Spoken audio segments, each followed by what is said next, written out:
Hello everybody, my name is Alec or Fineokay, and today I wanted to talk to you guys about the new patch and what you guys should be building going into tomorrow. I'm recording this on Monday, and the patch 10.6 comes out on Tuesday the 13th of June in the year 2023.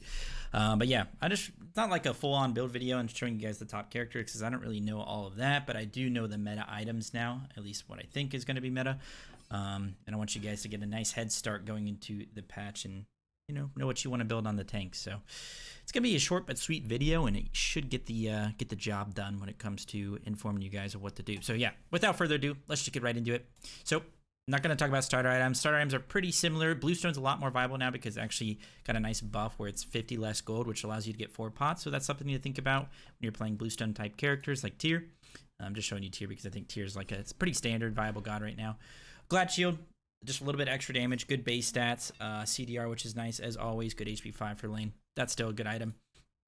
Manticore, a lot better now, definitely something you should be building in basically every single one of your builds as long as you're playing a character with CC, and you really shouldn't be playing a character without CC because they're probably just not that viable. But yeah, Manticore does a lot of damage now. What you're going to notice in this build, or at least with the combination of these items, is there's a lot of extra damage, a lot of item damage that adds on, and at the end of a game, you actually can solo kill carries pretty easily with these items. So something new is actually the Pridwin glyph. You're going to be going Glorious Pridwin. I like this one more than the other one. The other one's a little bit better defensively just because it gives you a bigger shield, but this one pops right away right when you use your ultimate. So if you're a character like Tyr, right when you land, you hit your ultimate damage plus the Pridwin proc, and then if you chase them out, which you should be able to, you'll get even more damage.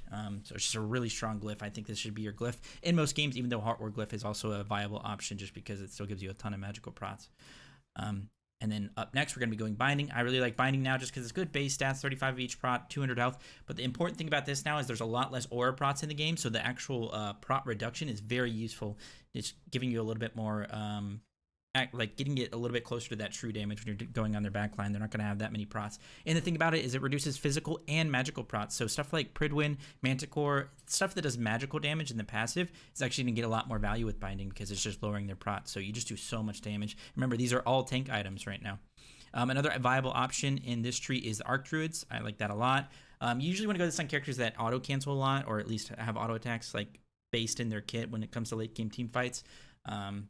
So a character like Sobek probably wouldn't use this, but a character like Kuzenbo could because you actually do auto cancel a little bit in fights. So keep that in mind. But yeah, just a little bit of extra damage when you hit an auto attack after getting hit by abilities, and it's really nice for that. And then the last item I want to show you guys is Contagion.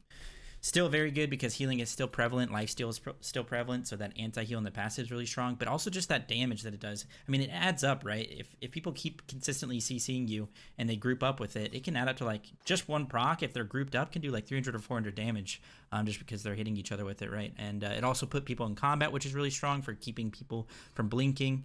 It's just like a cheap item, gives you 50 health or 50 prots and 150 health, I believe it is.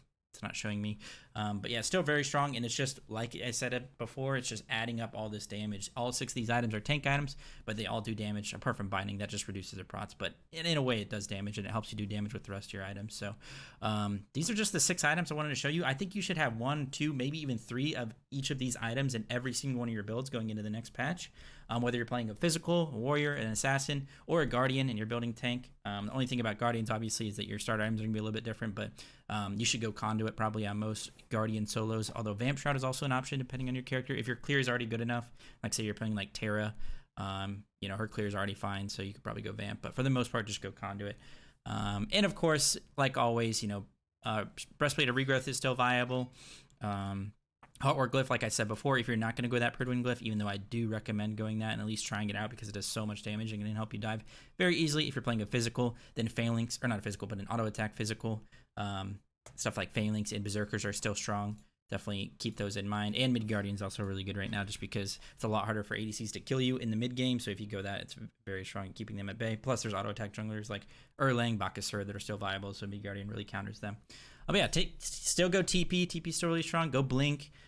Sunder is also a very viable option, and of course go Sundering Blast as your second relic if you're going that route.